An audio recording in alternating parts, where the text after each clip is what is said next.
ಗಳಿಲ್ಲ, ಗುರುಪಾದ ಪೂಜೆ ಅಧಿಕಾರ್ಚನೆಗಳಿಲ್ಲ, ಗುರುವಚನ ಕಧಿಕ ಮಂತ್ರಮದಿಲ್ಲ, ಗುರುವಿನಿಂದ ಅಧಿಕವಾಗಿರುವುದಿಲ್ಲ, ಗುರುವಿನ ಕಟಾಕ್ಷದಿಂದ ಅಧಿಕ ಮೋಕ್ಷಗಳಿಲ್ಲ. ನಿರುತದಿಂ ನಾಸ್ತಿ ತತ್ವಂ ಗುರೋಹೋ ಪರಮೆಂಬ ಸುರುಚಿರಾಗಮದಿಂದೆ ಗುರುವಧಿಕ ನಿಂತಪ್ಪ ಗುರುಕರೋದ್ಭವರಧಿಕರು. ಸಿದ್ಧಗಂಗಾ ಗುರು ಪರಂಪರೆಯನ್ನ ಭಕ್ತಿಯಿಂದ ಸ್ಮರಿಸುತ್ತಾ ಪ್ರಾತಸ್ಮರಣೀಯರು ಮಹಾಲಿಂಗದೊಳಗಾದ ಪರಮ ಪೂಜ್ಯ ಶ್ರೀ ಶ್ರೀ ಶಿವಕುಮಾರ ಮಹಾಶಿವಯೋಗಿಗಳವರ ಸರ್ವಾಂಗಲಿಂಗ ಚೇತನವನ್ನು ನೆನೆದು ಎನ್ನ ಮಾರ್ಗದರ್ಶಕರು ಮಾತೃದೈಗಳಾದ ಎನ್ನ ಪೂಜ್ಯ ಗುರುದೇವರ ಪಾದಾರವಿಂದಗಳಿಗೆ ಸಾಷ್ಟಾಂಗ ನಮಸ್ಕಾರಗಳನ್ನು ಸಲ್ಲಿಸಿ ಕಾರ್ಗಿಲ್ನ ಒಂದು ಯುದ್ಧ ಭೂಮಿಯಲ್ಲಿ ಮಣಿದಿರುವ ಎಲ್ಲ ವೀರ ಯೋಧರನ್ನು ಸಹ ಈ ಸಂದರ್ಭದಲ್ಲಿ ಸ್ಮರಣೆಗೈದು ಕಾರ್ಯಕ್ರಮದಲ್ಲಿ ಅಧ್ಯಕ್ಷತೆಯನ್ನು ವಹಿಸಿರುವ ನಮ್ಮ ತುಮಕೂರು ನಗರದ ಜನಪ್ರಿಯ ಶಾಸಕರಾಗಿರುವಂತಹ ಜ್ಯೋತಿ ಗಣೇಶ್ ಅವರೇ, ಕಾರ್ಯಕ್ರಮದಲ್ಲಿ ಆಸೀನರಾಗಿರುವಂತಹ ಬ್ರಿಗೇಡಿಯರ್ ಶಶಿಧರ್ ಅವರೇ, ಕರ್ನಲ್ ಟಿ.ಯು. ಹರಿ ಅವರೇ, ಮೇಜರ್ ರಘುರಾಮ್ ರೆಡ್ಡಿ ಅವರೇ, ಕಾರ್ಯಕ್ರಮದ ರೂವಾರಿಗಳಾಗಿರುವಂತಹ ಕ್ಯಾಪ್ಟನ್ ಭಂಡಾರಿ ಅವರನ್ನು ಒಳಗೊಂಡು ವೇದಿಕೆಯ ಮೇಲೆ ಆಸೀನರಾಗಿರ್ತಕ್ಕಂಥ ಎಲ್ಲ ವೀರ ಯೋಧರಿಗೆ ಗೌರವಪೂರ್ವಕವಾದಂತಹ ನಮನಗಳನ್ನು ಸಲ್ಲಿಸಿ, ಅದೇ ರೀತಿಯಾಗಿ ವೇದಿಕೆಯ ಮೇಲೆ ಆಸೀನರಾಗಿರುವಂತಹ ಎಲ್ಲ ಗಣ್ಯಾತಿ ಗಣ್ಯರೇ, ಎಲ್ಲ ಶಿಕ್ಷಕ ವೃಂದದವರೇ, ಎಲ್ಲ ಭಕ್ತಾದಿಗಳೇ, ಕಾರ್ಯಕ್ರಮದ ಕೇಂದ್ರ ಬಿಂದುಗಳಾಗಿರ್ತಕ್ಕಂಥ ಎಲ್ಲ ವಿದ್ಯಾರ್ಥಿಗಳೇ, ನಿಮ್ಮೆಲ್ಲರ ಅಂತರಾತ್ಮಕ್ಕೆ ಶರಣು ಶರಣಾರ್ಥಿಗಳು. ಇವತ್ತು ನಾವು ಒಂದು ವಿಶೇಷವಾದಂಥ ಅತ್ಯಂತ ಪವಿತ್ರವಾದಂಥ ಕಾರ್ಯಕ್ರಮದಲ್ಲಿ ಭಾಗಿಗಳಾಗಿರುವಂಥದ್ದು ನಿಜಕ್ಕೂ ಸಂತೋಷವನ್ನು ಉಂಟು ಮಾಡ್ತಾ ಇದೆ. ನಮಗೆಲ್ಲ ಗೊತ್ತಿರುವ ಹಾಗೆ 1999ರಲ್ಲಿ ಕಾರ್ಗಿಲ್ ಅಂತಕ್ಕಂಥ ನಾವು ಕೇಳರಿಯದಂತಹ ಒಂದು ಯುದ್ಧದ ಸಂದರ್ಭದಲ್ಲಿ ವಿಜಯೋತ್ಸವವನ್ನು ಆಚರಿಸುವಂತ ಒಂದು ಪವಿತ್ರ ಕಾರ್ಯಕ್ರಮದಲ್ಲಿ ಇಂದು ನಾವೆಲ್ಲ ಸೇರಿರುವಂತದ್ದು ಕಾರ್ಯಕ್ರಮದ ಮಹತ್ವವನ್ನು ಹೆಚ್ಚಿಸುವಂತ ಕೆಲಸವನ್ನ ಮಾಡ್ತಾ ಇದೆ. ಇದರ ಪ್ರಯುಕ್ತವಾಗಿ ನಮ್ಮ ಸಿಟಿಜನ್ ಸೊಸೈಟಿ ಆಫ್ ಇಂಡಿಯಾ ವತಿಯಿಂದ ಪ್ರಮುಖವಾಗಿ ಈ ಪವಿತ್ರ ಭೂಮಿಯ 27 ನದಿಯ ಜಲವನ್ನ ಅದರ ಪೂರ್ಣ ಕುಂಭವನ್ನ ಮಾಡಿಕೊಂಡು ಪ್ರಮುಖವಾದಂತ 12 ರಾಜ್ಯದಲ್ಲಿರ್ತಕ್ಕಂಥ 27 ನಗರಗಳಲ್ಲಿ ಸಂಚಾರ ಮಾಡುತ್ತಾ ಆ ಕಾರ್ಗಿಲ್ ವಾರ್ ಅಂತಕ್ಕಂಥ ಒಂದು ಮೆಮೋರಿಯಲ್ಗೆ ಈ ಪೂರ್ಣ ಕುಂಭ ತಲುಪ್ತಾ ಇರುವಂತದ್ದು ನಿಜಕ್ಕೂ ಸಂತೋಷವನ್ನ ಉಂಟು ಮಾಡ್ತಾ ಇದೆ. ನಮ್ಗೆಲ್ಲ ಗೊತ್ತಿರುವಂತಹ ಒಂದು ಸನ್ನಿವೇಶ ಅಂತಂದ್ರೆ, ಕಾರ್ಗಿಲ್ ಅಂತಕ್ಕಂಥದ್ದು ನಮ್ಮನ್ನು ಎಷ್ಟು ಬೆಚ್ಚಿ ಬೀಳಿಸುತ್ತೋ ಅಲ್ಲಿರುವಂತಹ ಪ್ರಸಂಗನೂ ಸಹ ನಮ್ಗೆ ಅಷ್ಟೇ ಅವಿಸ್ಮರಣೀಯವಾಗಿರುವಂತಹದ್ದು. ಯಾಕಂದ್ರೆ ಇವತ್ತು ದೇಶದಲ್ಲಿ ನಾವೆಲ್ಲ ನೆಮ್ಮದಿಯ ಬದುಕನ್ನ ಬದುಕ್ತಾ ಇದ್ದೀವಿ ಅಂತಂದ್ರೆ ಗಡಿಯಲ್ಲಿ ನಮ್ಮ ದೇಶವನ್ನ ರಕ್ಷಣೆ ಮಾಡ್ತಾ ಇರುವಂತಹ ಸೈನಿಕರ ಕೊಡುಗೆ ಅಪಾರವಾಗಿರುವಂತಹದ್ದು. ಅವರನ್ನೆಲ್ಲ ಸ್ಮರಿಸುವಂತಹ ಒಂದು ಪುಣ್ಯ ಕಾರ್ಯಕ್ರಮ ಅಂತ ನಾವೆಲ್ಲ ಇದನ್ನ ಭಾವಿಸಬೇಕಾಗಿರುವಂತಹದ್ದು. ಏಕೆಂದ್ರೆ ಇವತ್ತು ಅವರು ತಮ್ಮ ಇಡೀ ಸರ್ವ ಸಂಘವನ್ನ ಸರ್ವ ತ್ಯಾಗವನ್ನ ಮಾಡಿರುವಂತಹ ಸಂಕೇತದ ಪ್ರತೀಕ ಅಂತ ನಾವೆಲ್ಲ ಭಾವಿಸಬೇಕಾಗಿರುವಂತಹದ್ದು. ಅಂತಹ ವೀರ ಯೋಧರಿಗೆ ನಾವು ಎಷ್ಟು ನಮನ ಸಲ್ಲಿಸಿದರೂ ಅದು ಸಾಲದು ಅಂತಕ್ಕಂಥದ್ದೇ ನನ್ನ ಭಾವನೆ ಆಗಿರುವಂತಹದ್ದು. ಈಗಾಗಲೇ ಹೇಳ್ದಂಗೆ ಜುಲೈ 26, 1999 ಇತಿಹಾಸದಲ್ಲಿ ಒಂದು ಅವಿಸ್ಮರಣೀಯವಾಗಿರುವಂತಹ ದಿನ ಅದು. ಈ 99 ಜುಲೈ 26ರಂದು ಭಾರತ ಪಾಕಿಸ್ತಾನದ ಮೇಲೆ ನಮ್ಮ ದೇಶದ ಸಂರಕ್ಷಣೆಗಾಗಿ ಯುದ್ಧವನ್ನ ಮಾಡಿ ಕಾರ್ಗಿಲ್ ಅನ್ನ ಮತ್ತೆ ತಮ್ಮ ವಶಕ್ಕೆ ಪಡೆದುಕೊಂಡಂತಹದ್ದು ಒಂದು ರೋಮಾಂಚನಕರವಾಗಿರ್ತಕ್ಕಂಥ ಸನ್ನಿವೇಶ ಅಂತ ನಾವೆಲ್ಲ ಭಾವಿಸಬೇಕಾಗಿರುವಂತಹದ್ದು. ಇಡೀ ಜಗತ್ತಿನಲ್ಲಿ ಭಾರತವನ್ನ ಶಾಂತಿ ದೂತ ರಾಷ್ಟ್ರ ಅಂತ ನಾವೆಲ್ಲ ಬಹಳ ಅಭಿಮಾನದಿಂದ ಕರೆಸ್ಕೊಳ್ತೀವಿ.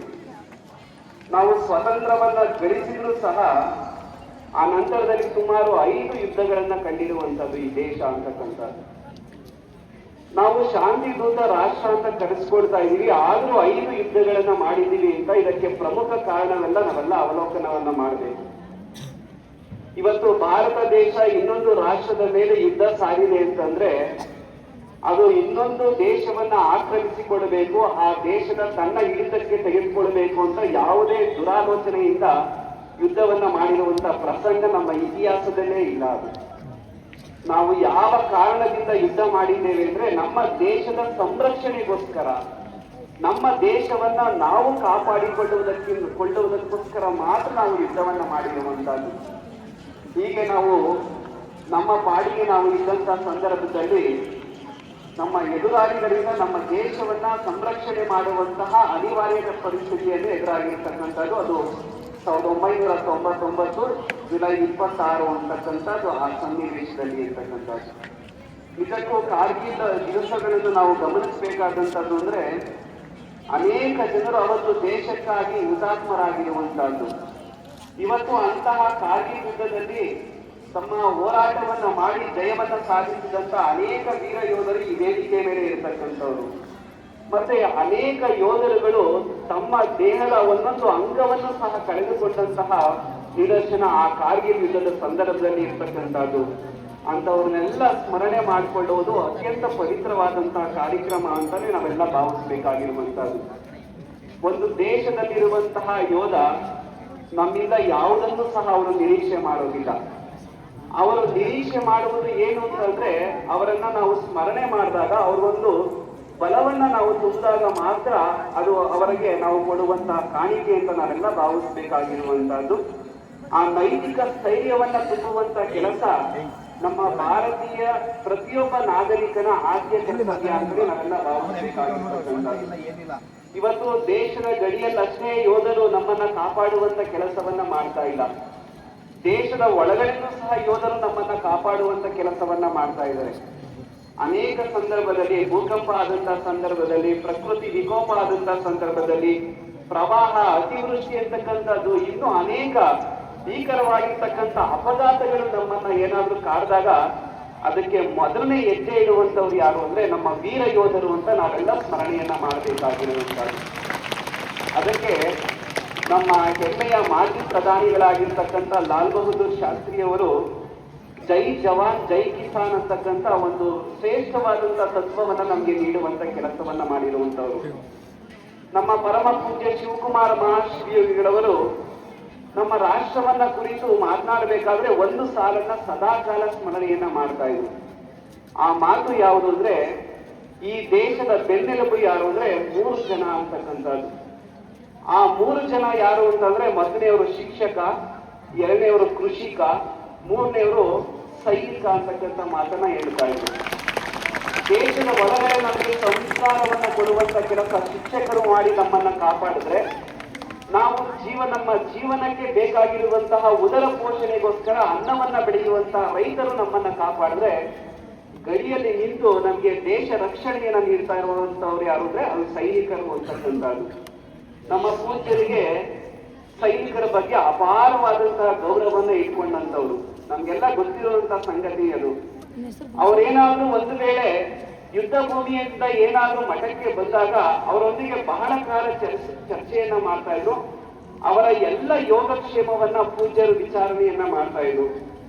ಎಷ್ಟೋ ಸಂದರ್ಭದಲ್ಲಿ ಮಠದಲ್ಲಿ ಕಲಿತು ಸೇವೆಯನ್ನ ಸಲ್ಲಿಸ್ತಾ ಇದ್ದಂತಹ ನಮ್ಮ ಮಠದ ಹಳೆ ವಿದ್ಯಾರ್ಥಿಗಳು ಏನಾದ್ರೂ ಪತ್ರವನ್ನ ಬರೆದ್ರೆ ಪರಮ ಪೂಜ್ಯರು ತಾವೇ ಖುದ್ದಾಗಿ ಆ ಪತ್ರವನ್ನ ಕೂಲಂಕುಷವಾಗಿ ವಿಮರ್ಶೆಯನ್ನ ಮಾಡಿ ಅದಕ್ಕೆ ಮರುಪತ್ರವನ್ನ ಬರೆಯುವಂತ ಕೆಲಸವನ್ನ ಮಾಡ್ತಾ ಇದ್ರು. ಅಂದ್ರೆ ಇದನ್ನ ನಾವು ಗಮನಿಸಬೇಕಾದಂತಹದ್ದು, ಪೂಜ್ಯರಿಗೆ ಎಷ್ಟೇ ಒತ್ತಡದ ಸಂದರ್ಭ ಇದ್ರೂ ಸಹ ಯೋಧರು ಅಂತಂದ್ರೆ ಅವ್ರ ಬಗ್ಗೆ ಇದ್ದಂತಹ ಅಪಾರವಾದಂತಹ ಗೌರವದ ಸಂಕೇತ ಅಂತ ನಾವೆಲ್ಲ ಭಾವಿಸಬೇಕಾಗಿರುವಂತಹದ್ದು. ಹೀಗೆ 1999ರಲ್ಲಿ ಕಾರ್ಗಿಲ್ನ ಯುದ್ಧ ಭೂಮಿಯಿಂದ ನಮ್ಮ ಮಠದಲ್ಲಿ ಕಲಿತಂತಹ ಹಳೆ ವಿದ್ಯಾರ್ಥಿ ಅಲ್ಲಿ ಸೇವೆಯನ್ನ ಸಲ್ಲಿಸ್ತಾ ಇದ್ದಾರೆ. ಇನ್ನೇನು ಯುದ್ಧ ಪ್ರಾರಂಭ ಆಗ್ತಾ ಇದೆ. ಪ್ರಾರಂಭ ಆಗುವಂತಹ ಸನ್ನಿವೇಶದಲ್ಲಿ ಎಲ್ಲರೂ ಯುದ್ಧ ಭೂಮಿಗೆ ಹೋಗ್ಬೇಕಾದಂತಹ ಸನ್ನಿವೇಶ. ಆ ಸನ್ನಿವೇಶವನ್ನ ಕುರಿತು ಒಂದು ಪತ್ರವನ್ನ ಪೂಜ್ಯರಿಗೆ ಒಬ್ಬ ಯೋಧ ನಮ್ಮ ಮಠದಲ್ಲಿ ಕಲಿತಿರುವಂತವರು ಬರೀತಾರೆ. ಪೂಜ್ಯರು ಆ ಪತ್ರವನ್ನ ತೆಗೆದುಕೊಂಡು ನೇರವಾಗಿ ಎದುರಿಗೆ ಕೂತ್ಕೊಳ್ತಾರೆ. ಅಂದ್ರೆ ಪ್ರಾರ್ಥನಾ ಸಭೆಯಲ್ಲಿ ಆ ಎಲ್ಲ ವಿಚಾರಗಳನ್ನ ಅಲ್ಲಿ ನಡೀತಾ ಇರುವಂತಹ ಸಂಗತಿಯನ್ನ ವಿವರವಾಗಿ ಆ ಪತ್ರದಲ್ಲಿರ್ತಕ್ಕಂಥ ವಿಚಾರವನ್ನ ವಿದ್ಯಾರ್ಥಿಗಳಿಗೆ ತಿಳಿಸುವಂತ ಕೆಲಸವನ್ನ ಮಾಡ್ತಾರೆ. ಆ ಪತ್ರದ ಸಾರಾಂಶ ಏನಿತ್ತು ಅಂದ್ರೆ, ಅಲ್ಲಿ ನಮ್ಮ ಮಠದಲ್ಲಿ ಕಲಿತಂತ ಒಬ್ಬ ವಿದ್ಯಾರ್ಥಿ ಬರೆದಿರುವಂತಹದ್ದು, ಪೂಜ್ಯರೇ, ಇನ್ನೇನು ನಮ್ಗೆ ಯುದ್ಧದ ವಾತಾವರಣ ಸಮೀಪಿಸ್ತಾ ಇದೆ. ನಮ್ಮ ಕಾರ್ಗಿಲ್ ಅಂತಕ್ಕಂಥ ಒಂದು ಎತ್ತರವಾದಂತಹ ಪ್ರದೇಶವನ್ನ ಶತ್ರು ರಾಷ್ಟ್ರ ಈಗಾಗಲೇ ಆಕ್ರಮಿಸಿಕೊಳ್ಳುವಂತಹ ಕೆಲಸದಲ್ಲಿ ಕಾರ್ಯೋನ್ಮುಖರಾಗಿದ್ದಾರೆ. ಆದ್ರೆ ಅಲ್ಲಿ ಕೊರೆಯುವಂತ ಚಳಿ ಇದೆ. ಅಂತಹ ಒಂದು ಭೀಕರವಾದಂತಹ ಸನ್ನಿವೇಶವನ್ನ ನಾವೆಲ್ಲ ಮುಂದೆ ಎದುರಿಸಬೇಕಾಗಿದೆ. ನಮ್ಗೆ ಬೇಕಾಗಿರುವಂತದ್ದು ಯಾವುದು ಅಂದ್ರೆ ನಿಮ್ಮಿಂದ ಒಂದು ಆತ್ಮಬಲ ನಮ್ಗೆ ಬೇಕು. ಅದನ್ನ ಆಶೀರ್ವಾದ ಪೂರ್ವಕವಾಗಿ ಒಂದು ಪತ್ರದ ಮೂಲಕ ನಮ್ಗೆ ತಿಳಿಸ್ಕೊಡಿ. ನಾವು ಎಂತ ಸಂದರ್ಭ ಬಂದರೂ ಸಹ ನಾವು ಶತ್ರು ರಾಷ್ಟ್ರವನ್ನ ಹಿಮ್ಮೆಟ್ಟಿಸುವಂತ ಕೆಲಸವನ್ನ ಮಾಡ್ತೀವಿ ಅಂತಕ್ಕಂಥ ಮಾತನ್ನ ಆ ಪತ್ರದಲ್ಲಿ ಉಲ್ಲೇಖ ಮಾಡ್ತೀವಿ. ಪೂಜ್ಯರು ಪ್ರಾರ್ಥನಾ ಸಭೆಯಲ್ಲಿ ಆ ಪತ್ರವನ್ನ ಓದುತ್ತಾ ಭಾವುಕರಾಗಿ ಕಣ್ಣೀರನ್ನ ಹಾಕಿದಂತಹ ಪ್ರಸಂಗವನ್ನು ಸಹ ನಾವು ಕಂಡಿರುವಂತವರು. ಅಷ್ಟರ ಮಟ್ಟಿಗೆ ಯೋಧರು ಅಂದ್ರೆ ನಮ್ಮ ಪೂಜ್ಯರಿಗೆ ಅಪಾರವಾಗಿರ್ತಕ್ಕಂಥ ಪ್ರೀತಿ, ವಾತ್ಸಲ್ಯ, ಗೌರವವನ್ನ ಇಟ್ಕೊಂಡಿರ್ತಕ್ಕಂಥವ್ರು. ಈಗಲೂ ಸಹ ಸಂಪ್ರದಾಯ ಮುಂದುವರಿಯುತ್ತಿರ್ತಕ್ಕಂಥದ್ದು. ಎಷ್ಟೋ ನಮ್ಮ ವಿದ್ಯಾರ್ಥಿಗಳು ಅಲ್ಲಿದ್ದವರೆಲ್ಲ ಈಗಿನ ಪೂಜ್ಯರಿಗೂ ಸಹ ಪತ್ರವನ್ನ ಬರೀತಾರೆ, ಯೋಗಕ್ಷೇಮವನ್ನ ವಿಚಾರಿಸ್ತಾರೆ. ಪೂಜ್ಯರು ಸಹ ಅವರಿಗೆ ಅವರ ಯೋಗಕ್ಷೇಮ ವಿಚಾರಿಸುವಂತ ಒಂದು ಮರುಪತ್ರವನ್ನ ಬರೆಯುವಂತ ಒಂದು ಸತ್ಸಂಪ್ರದಾಯ ನಮ್ಮ ಮಠದಲ್ಲಿ ನಿರಂತರವಾಗಿ ಇಟ್ಕೊಂಡು ಬಂದಿರುವಂತದ್ದು ನಿಜಕ್ಕೂ ಅದು ಸಂತೋಷವನ್ನ ಉಂಟು ಮಾಡ್ತಾ ಇದೆ. ನಿಮ್ಗೆಲ್ಲ ಇನ್ನೊಂದು ವಿಶೇಷವಾದಂತ ಒಂದು ಮಾತು ಏನು ಅಂತಂದ್ರೆ, ಬಹಳ ಸಂತೋಷ ಪಡುವಂತ ಮಾತು ಅಂದ್ರೆ, ಕಳೆದ ತಿಂಗಳಲ್ಲಿ ನಮ್ಮ ಮಠದಲ್ಲಿ ಕಲಿತಾ ಇರುವಂತಹ 2 ವಿದ್ಯಾರ್ಥಿಗಳು ಅಗ್ನಿವೀರರಾಗಿ ಆಯ್ಕೆಯಾಗಿರುವಂತದ್ದು ನಿಜಕ್ಕೂ ಅದು ಸಂತೋಷವನ್ನು ಉಂಟು ಮಾಡ್ತಾ ಇದೆ. ಅಷ್ಟರ ಮಟ್ಟಿಗೆ ಸೇವೆಯನ್ನ ಸಲ್ಲಿಸಬೇಕು ಅಂತಕ್ಕಂಥ ಒಂದು ಅಧೀಕ್ಷೆಯನ್ನ ಇಟ್ಕೊಂಡಿರುವಂತದ್ದು ನಮ್ಮ ಮಠದ ವಿದ್ಯಾರ್ಥಿಗಳು. ನಾನು ಮಾತಾಡ್ಬೇಕಾದ್ರೆ ಶಶಿಧರ್ ಅವರ ಹತ್ರ ಹೇಳ್ತಾ ಇದ್ದೆ ಒಂದು ಮಾತನ್ನ, ಇಲ್ಲಿ ಹೋಗಿ ಏನಾದ್ರೂ ನಮ್ಮ ವಿದ್ಯಾರ್ಥಿಗಳನ್ನ ಕೇಳ್ಕೊಂಡ್ಬಂದು ಬಹುತೇಕ ಉತ್ತರ ಕರ್ನಾಟಕದ ಮಂದಿ ಇರೋರಿಲ್ಲ. ಆ ವಿದ್ಯಾರ್ಥಿಗಳನ್ನ ಕೇಳಿದಾಗ ನೀನೇನಾಗ್ಬೇಕು ಅಂತಂದ್ರೆ ಅವ್ರು ಒಂದು ಮಾತು ಹೇಳ್ತಾರೆ, ಒಂದು ಪೊಲೀಸ್ ಆಗ್ಬೇಕು ಅಂತಾರೆ, ಇಲ್ಲಾಂದ್ರೆ ನಾನು ಸೈನಿಕನಾಗಬೇಕು ಅಂತಕ್ಕಂಥ ಮಾತನ್ನ ಹೇಳ್ತಾರೆ. ಅಷ್ಟರ ಮಟ್ಟಿಗೆ ದೇಶಾಭಿಮಾನವನ್ನ ಇಟ್ಕೊಂಡಿರುವಂತವ್ರು ನಮ್ಮ ಮಠದ ಮಕ್ಕಳು ಅಂತಕ್ಕಂಥದ್ದು. ಹಾಗಾಗಿ ನಾವೆಲ್ಲ ಈ ಕಾರ್ಯಕ್ರಮದ ಔಚಿತ್ಯವನ್ನ ನಾವೆಲ್ಲ ಅರಿಬೇಕಾಗಿರುವಂತಹದ್ದು. ಇವತ್ತು ಸೇವಾ ಹಿ ಪರಮ ಧರ್ಮ ಅಂತಕ್ಕಂಥ ಒಂದು ಮಾತನ್ನ ಹೇಳ್ತಾರೆ. ನಿಜವಾದಂತಹ ಧರ್ಮ ಯಾವುದಂದ್ರೆ ಸೇವೆಯೇ ನಿಜವಾದಂತಹ ಧರ್ಮ ಅಂತಕ್ಕಂಥದ್ದು. ಸೇವೆ ಮಾಡುವುದರಿಂದ ನಾವೆಲ್ಲ ಅಮರತ್ವವನ್ನ ಹೊಂದುವಂತಹ ಕೆಲಸವನ್ನ ಮಾಡಬಹುದಾಗಿರುವಂತಹದ್ದು. ಇವತ್ತು ವಿಜಯ ಅಮೃತ ಕಲಸಗಳು 27 ಕಲಸಗಳು ಹೋಗ್ತಾ ಇದ್ದಾವೆಲ್ಲ, ಈ 27 ಕಲಸಗಳು ಅಮೃತತ್ವಕ್ಕೆ ಸಮಾನವಾಗಿರುವಂತದ್ದು. ಅಂದ್ರೆ ಅಜರಾಮರತ್ವವನ್ನ ಸೂಚಿಸುವಂತ ಕೆಲಸವನ್ನ ಮಾಡ್ತಾ ಇದೆ ಇವತ್ತು. ಅವತ್ತಿನ ಸಂದರ್ಭದಲ್ಲಿ 27 ವರ್ಷಗಳ ಹಿಂದೆ ಅದೇ ಯುದ್ಧ ಭೂಮಿಯಲ್ಲಿ ಮಡಿದಿರ್ತಕ್ಕಂಥ ಎಲ್ಲ ವೀರರನ್ನ ಅವರನ್ನ ಪುನಃ ಸ್ಮರಣೆ ಮಾಡಿ ಅವರನ್ನ ಶಾಶ್ವತವಾಗಿ ಜೀವಂತವಾಗಿಸುವಂತಹ ಒಂದು ಕಳಸ ಅಂತಂದ್ರೆ ಈ ಅಮೃತ ಕಳಸ ಅಂತ ನಾವು ಬಹಳ ಅಭಿಮಾನದಿಂದ ಹೇಳ್ಬೇಕಾಗಿರುವಂತಹದ್ದು. ಅದಕ್ಕೆ ನಮ್ಮ ಉಪನಿಷತ್ನಲ್ಲಿ ಒಂದು ಮಾತನ್ನ ಹೇಳ್ತಾರೆ, ನ ಕರ್ಮಣ ನ ಪ್ರಜಯ ನ ಧನೇನ ಯಾಗೆ ನೈಕೆ ಅಮೃತತ್ವ ಮಾನಶು ಅಂತಕ್ಕಂಥದ್ದು. ಎಷ್ಟು ಅಮೂಲ್ಯವಾಗಿರ್ತಕ್ಕಂಥ ಮಾತು ಇದು ಅಂತಂದ್ರೆ, ನಮ್ಮ ಕರ್ಮದಿಂದ, ನಮ್ಮ ಸಂಪತ್ತಿನಿಂದ, ನಮ್ಮ ಸಂತತಿಯಿಂದ ನಾವು ಅಮರತ್ವವನ್ನು ಪಡೆಯುವುದಕ್ಕೆ ಸಾಧ್ಯ ಇಲ್ಲ. ನೋಡಿ, ನಾವು ಯಾವ್ದಾದ್ರೂ ಒಂದು ಕರ್ಮವನ್ನ ಮಾಡಿದಾಗ, ದೇವರ ಪೂಜೆನೋ ಆ ಪೂಜೆಯನ್ನು ಮಾಡಿದಾಗ ಮುಂದಿನ ಸಂತತಿ ಅದನ್ನ ನಮಗೆ ಸ್ಮರಣೆಯನ್ನ ಮಾಡ್ಕೊಡೋದಿಲ್ಲ. ನಮ್ಮಲ್ಲಿರುವಂತ ಅಪಾರ ಸಂಪತ್ತನ್ನೇ ನಾವು ಕೂಡಿಟ್ರೆ ಮುಂದಿನ ತಲೆಮಾರು ನಮ್ಮನ್ನ ಸ್ಮರಣೆಯನ್ನ ಮಾಡ್ಕೊಳೋದಿಲ್ಲ. ಮತ್ತೆ ನಮ್ಮ ಸಂತತಿ ಸಂತಾನ ಅಷ್ಟೇ. ನೀವೆಲ್ಲ ಕೇಳ್ಬೋದು, ನಿಮ್ಮ ಅಜ್ಜನ ಹೆಸರು ಏನು ಅಂತಂದ್ರೆ ಬಹಳ ಸುಲಭವಾಗಿ ಹೇಳ್ತೀರಾ.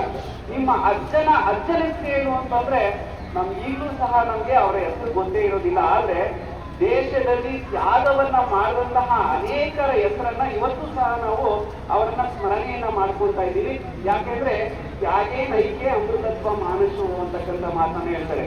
ನಾವು ಈ ದೇಶದಲ್ಲಿ ಶಾಶ್ವತವಾಗಿ ಅಮರತ್ವವನ್ನ ಅಜರಾಮರಾಗಿ ಉಳಿಬೇಕಾದ್ರೆ ನಾವು ದೇಶಕ್ಕೆ ಏನ್ ಮಾಡಬೇಕು, ಸೇವೆಯನ್ನು ಮಾಡಬೇಕು, ತ್ಯಾಗವನ್ನ ಮಾಡಬೇಕು ಅಂತಕ್ಕಂಥದ್ದು. ಇವತ್ತಿನ ಕಾರ್ಯಕ್ರಮ ನಮ್ಗೆಲ್ಲ ಒಂದು ದಿವ್ಯ ಸಂದೇಶವನ್ನ ನೀಡ್ತಾ ಇದೆ. ಎಂತಹ ಸಂದೇಶವನ್ನ ನೀಡ್ತಾ ಇದೆ ಅಂದ್ರೆ, ನಾವೆಲ್ಲ ಮುಂದಕ್ಕೆ ಈ ದೇಶ ಸೇವೆಯನ್ನ ಮಾಡಬೇಕು ಅಂತಕ್ಕಂಥದ್ದು. ನಾವೆಲ್ಲ ಇವತ್ತು ಬದ್ಧರಾಗಬೇಕು. ದೇಶ ಸೇವೆ ಅಂತಂದ್ರೆ ನಾವು ಗಡಿಗೆ ಹೋಗಿ ದೇಶ ಸೇವೆ ಮಾಡಬೇಕು ಅಂತ ಏನಿಲ್ಲ. ಇವತ್ತು ನಮ್ಮ ಭಾರತೀಯ ಯೋಧರಿಗೆ ಬೇಕಾಗಿರುವಂತಹ ಉಪಕರಣಗಳು, ಆಧುನಿಕ ಉಪಕರಣಗಳಿದ್ದಾವೆ. ಇವತ್ತು ಒಳ್ಳೆ ಯುದ್ಧ ಸಾಮಗ್ರಿಗಳಿದ್ದಾವೆ. ಅದನ್ನೆಲ್ಲ ಒದಗಿಸಬೇಕು ಅಂತಂದ್ರೆ ದೇಶ ಸಂಪದ್ಭರಿತವಾಗಿದ್ದಾಗ ಮಾತ್ರ ಸಾಧ್ಯ ಆಗಿರುವಂತದ್ದು. ಒಂದು ದೇಶದಲ್ಲಿ ಒಬ್ಬ ನಾಗರಿಕ ಏನಾದರೂ ಸೋಮಾರಿ ಆದ್ರೆ ಅದು ದೇಶಕ್ಕೆ ಹೊರೆಯಾಗುವಂತದ್ದು, ಆರ್ಥಿಕವಾಗಿ ಹಿಂಜರಿಕೆಯನ್ನು ಉಂಟಾಗುತ್ತೆ. ಆರ್ಥಿಕವಾಗಿ ಬಲಿಷ್ಠರಾಗಬೇಕು ಅಂತಂದ್ರೆ ದೇಶದ ಒಳಗಡೆ ಇರ್ತಕ್ಕಂಥವ್ರು ನಾವೆಲ್ಲರೂ ಯೋಧರ ರೀತಿಯಲ್ಲಿ ಕೆಲಸವನ್ನ ಮಾಡಬೇಕಾಗಿರುವಂತಹದ್ದು. ದೇಶದ ಆರ್ಥಿಕತೆಯನ್ನ ಅಭಿವೃದ್ಧಿಯನ್ನ ಪಡಿಸಿದೆ ಆದ್ರೆ ದೇಶದಲ್ಲಿ ಇರುವಂತಹ ಗಡಿಯಲ್ಲಿ ಕಾಯ್ತಾ ಇರುವಂತಹ ಸೈನಿಕರಿಗೆ ಆಧುನಿಕವಾಗಿರ್ತಕ್ಕಂಥ ಒಳ್ಳೊಳ್ಳೆ ತಂತ್ರಜ್ಞಾನದ ಯುದ್ಧ ಸಾಮಗ್ರಿಗಳನ್ನ ನಾವು ಒದಗಿಸಬಹುದು, ಪೂರೈಸಬಹುದು. ಆ ನಿಟ್ಟಿನಲ್ಲಿ ಅವರು ಸಮರ್ಥವಾಗಿ ನಾವೇನ್ ಮಾಡ್ಬೋದು ಅದನ್ನು ಎದುರಿಸುವಂತ ಕೆಲಸವನ್ನ ಮಾಡಬೇಕಾಗಿರುವಂತಹದ್ದು. ಬಹಳ ಮುಖ್ಯವಾಗಿ ಇವತ್ತು ಭಯೋತ್ಪಾದನೆ ಅಂತಕ್ಕಂಥದ್ದು ನಮ್ಮ ದೇಶವನ್ನ ಕಾಡ್ತಾ ಇರುವಂತ ಸನ್ನಿವೇಶ. ನಿಮ್ಗೆಲ್ಲ ಗೊತ್ತಿದೆ, ಗಡಿಯಲ್ಲಿ ಕಾಯ್ತಾ ಇರುವಂತ ಎಷ್ಟೋ ವೀರ ಯೋಧರು ತಮ್ಮ ಪ್ರಾಣವನ್ನ ಯುದ್ಧದಲ್ಲಿ ಪ್ರಾಣ ತ್ಯಾಗ ಮಾಡಿದ್ರೆ ಇನ್ನೊಂದು ಭಯೋತ್ಪಾದನೆಯಲ್ಲಿ ಸಹ ತಮ್ಮ ಪ್ರಾಣವನ್ನ ತ್ಯಾಗ ಮಾಡಿರುವಂತವರು. ನಾವೆಲ್ಲ ಸಚ್ಚಾರಿತ್ರವಂತ ಉಳ್ಳಂತವರಾಗಬೇಕು, ದೇಶ ಸೇವೆಯನ್ನ ಮಾಡಬೇಕು, ತಂದೆ ತಾಯಿಯರಿಗೆ ಕೀರ್ತಿ ವಾರ್ತೆಯನ್ನು ತರುವಂತ ಕೆಲಸವನ್ನ ಮಾಡಬೇಕು. ನಮ್ಗೆ ಆಶ್ರಯದಾತರಾಗಿರ್ತಕ್ಕಂಥ ಮಠಮಾನಿಗಳಿಗೆ, ಸಂಘ ಸಂಸ್ಥೆಗಳಿಗೆ ನಾವು ಉತ್ತಮರಾಗಿರ್ತಕ್ಕಂಥ ನಾಗರಿಕರಾಗಿ ನಾವು ಸೇವೆಯನ್ನು ಮಾಡಿದಾಗ ಮಾತ್ರ ಅದು ನಿಜಕ್ಕೂ ಸಾರ್ಥಕವಾಗುತ್ತೆ ಅಂತಕ್ಕಂಥ ಆಶಯವನ್ನ ಈ ಸಂದರ್ಭದಲ್ಲಿ ವ್ಯಕ್ತಪಡಿಸ್ತಾ ನಮ್ಮ ಭಂಡಾರಿಯವರು ಅತ್ಯಂತ ಕಾರ್ಯೋನ್ಮುಖರಾಗಿ ಇವತ್ತು ನೋಡಿ ಅವರು 1999ರಲ್ಲಿ ನಡೆದಂತ ಘಟನೆಯನ್ನ ಮುಂದಿನ ಪೀಳಿಗೆಗೆ ತಲುಪಿಸುವಂತ ಕೆಲಸವನ್ನು ಮಾಡ್ತಾ ಇದ್ದಾರೆ. ಇಂಥ ಅರ್ಥಪೂರ್ಣವಾಗಿರ್ತಕ್ಕಂಥ ಕಾರ್ಯಕ್ರಮ ಇದೊಂದು ಜಾಗೃತಿಯ ಕಾರ್ಯಕ್ರಮ, ನಮ್ಮನ್ನ ಎಚ್ಚರಿಸುವಂತ ಕಾರ್ಯಕ್ರಮ ಅಂತ ನಾವು ಭಾವಿಸಬೇಕಾಗಿರುವಂತಹದ್ದು. ಈ ಅಮೃತ ಕಳಸಗಳನ್ನ ನೋಡಬೇಕು ಅಂದ್ರೆ ನಾವು ಮುಂದೆ ಎಲ್ಲೋಗ್ಬೇಕು ಅಂತಂದ್ರೆ ಅದು ಕಾರ್ಗಿಲ್ ವಾರ್ ಮೆಮೋರಿಯಲ್ ಅಂತಕ್ಕಂಥ ಒಂದು ಕಾರ್ಗಿಲ್ ಯುದ್ಧ ಭೂಮಿಯಲ್ಲಿ ಇರ್ತಕ್ಕಂಥ ನಮ್ಮ ಯೋಧರನ್ನ ಸ್ಮರಣೆ ಮಾಡ್ಕೊಳ್ಳುವಂತ ಒಂದು ಜಾಗ. ಅಲ್ಲಿ ಇದನ್ನ ನೋಡಬೇಕಾಗಿದ್ದಂತಹದನ್ನ ಇವತ್ತು ನಮ್ಮ ಮಠದಲ್ಲೇ ನಮ್ಗೆ ದರ್ಶನ ಮಾಡುವಂತ ಕೆಲಸವನ್ನ ಮಾಡ್ತಿರುವಂತವ್ರು ಯಾರು ಅಂದ್ರೆ ನಮ್ಮ ಭಂಡಾರಿಯವರು. ನಿಜಕ್ಕೂ ನಾವು ಅದನ್ನ ಗೌರವಿಸಬೇಕಾದಂತಹ ಸನ್ನಿವೇಶ ಅಂತಕ್ಕಂಥದ್ದು. ಅವ್ರ ಜೊತೆಗೆ ಜೈವಿಕರಾಗಿರ್ಬೋದು ಅನೇಕ ಇವತ್ತು ವೀರ ಯೋಧರು ಬಂದಿರುವಂತದ್ದು ನಿಜಕ್ಕೂ ಸಂತೋಷವನ್ನ ಉಂಟು ಮಾಡ್ತಾ ಇದೆ. ಅವರು ಸೇನೆಯಲ್ಲಿ ನಿವೃತ್ತರಾದರೂ ಸಹ ಅವರ ಜೀವನ ಇವತ್ತು ಸಹ ಸೈನಿಕರ ರೀತಿಯಲ್ಲಿ ಇರುವಂತದ್ದು. ಅತ್ಯಂತ ಶಿಸ್ತು ಸಂಯಮದಿಂದ ನಮ್ಗೆಲ್ಲ ಮಾದರಿಯಾಗಿರ್ತಕ್ಕಂಥವ್ರು. ಅವರನ್ನು ನೋಡಿದಾಗ ನಿಜಕ್ಕೂ ಆನಂದ ಆಗುತ್ತೆ. ಒಬ್ಬೊಬ್ಬರು ಸಹ ಒಬ್ಬೊಬ್ಬರು ನಮ್ಮ ದೇಶದ ಸೇವೆಗಳ ರೀತಿಯಲ್ಲಿ ಕೆಲಸವನ್ನ ಮಾಡಿದಂಥವ್ರು ಅಂತವರಿಗೆಲ್ಲ ಇವತ್ತು ಆಸಕ್ತರಾಗಿರುವಂತದ್ದು ನಿಜಕ್ಕೂ ಸಂತೋಷವನ್ನ ಉಂಟು ಮಾಡ್ತಾ ಇದೆ. 27ನೇ ಈ ಒಂದು ವಿಶೇಷವಾದಂತಹ ಒಂದು ಸಂಸ್ಮರಣೋತ್ಸವದಲ್ಲಿ ನಾವೆಲ್ಲ ಭಾಗಿಗಳಾಗಿರುವಂತದ್ದು ಆ ಕಾರ್ಯಕ್ರಮದ ಮಹತ್ವವನ್ನು ಹೆಚ್ಚಿಸುವಂತ ಕೆಲಸವನ್ನು ಮಾಡಿದೆ. ನಾವೆಲ್ಲ ಜಾಗೃತರಾಗಬೇಕು. ದೇಶ ಸೇವೆಯೇ ಈಶ ಸೇವೆ ಇರ್ತಕ್ಕಂಥ ಭಾವನೆಯನ್ನು ಇಟ್ಕೊಂಡು ಮುಂದಿನ ದಿನಮಾನಗಳಲ್ಲಿ ಹೆಚ್ಚು ಹೆಚ್ಚು ದೇಶ ಸೇವೆಯನ್ನ ಮಾಡುವುದಕ್ಕೆ ನಾವೆಲ್ಲ ಕಂಕಣ ಬದ್ಧರಾಗಬೇಕು ಅಂತಕ್ಕಂಥ ಆಶಯವನ್ನು ಈ ಸಂದರ್ಭದಲ್ಲಿ ವ್ಯಕ್ತಪಡಿಸ್ತಾ ಮತ್ತೊಮ್ಮೆ ಈ ಕಾರ್ಯಕ್ರಮದಲ್ಲಿ ಪ್ರತ್ಯಕ್ಷವಾಗಿ ಪರೋಕ್ಷವಾಗಿ ನಮ್ಮ ಶಿವಕುಮಾರ್ ಆದಿಯಾಗಿ ಎಲ್ಲರೂ ಶ್ರಮಿಸುವಂತ ಕೆಲಸವನ್ನ ಮಾಡಿದ್ದಾರೆ. ಅವರೆಲ್ಲರಿಗೂ ಸಹ ಈ ಸಂದರ್ಭದಲ್ಲಿ ಅಭಿನಂದನೆಯನ್ನು ಸಲ್ಲಿಸಿ ನಮ್ಮ ಶಾಸಕರು ಸಹ ಅತ್ಯಮೂಲ್ಯವಾಗಿರ್ತಕ್ಕಂಥ ಮಾತುಗಳನ್ನು ಆಡಿರೋದ್ರಿಂದ ಎಲ್ಲರಿಗೂ ಇದು ಒಂದು ಮಾದರಿಯಾಗಿರ್ತಕ್ಕಂಥ ಕಾರ್ಯಕ್ರಮ ಅಂತ ಭಾವಿಸಿ ನನ್ನ ಮಾತುಗಳಿಗೆ ವಿರಾಮ ಕೊಟ್ಟ ಮತ್ತೊಮ್ಮೆ ಎಲ್ಲರ ಅಂತರಾತ್ಮಕ್ಕೆ ಶರಣಾರ್ಥಿಗಳು.